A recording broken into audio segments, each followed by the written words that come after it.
পরিবহন খাতে বিভিন্ন গোষ্ঠী বিভিন্ন সময়ে চাঁদাবাজি এবং যাত্রীদের কাছ থেকে বেশি ভাড়া আদায় সহ নানা অনিয়মে ভোগান্তিতে পড়ছে যাত্রাপথের সাধারণ মানুষ।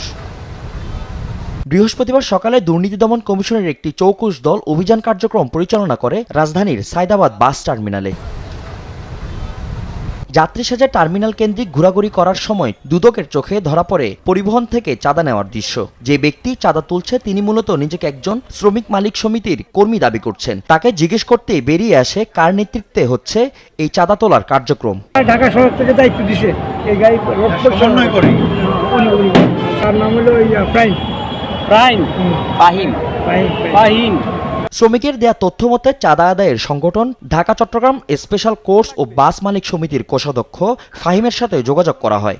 অভিযোগ অস্বীকার করে নিজের অফিসের ঠিকানা দেন তিনি। আমাদের যে অফিসের স্টাফের বেতন, ঠিক আছে, অফিস স্টাফের বেতন, অফিসের খরচ, অফিস ভাড়া, এইগুলোর জন্য আমরা প্রতি গাড়ি থেকে 60 টাকা করে নেই।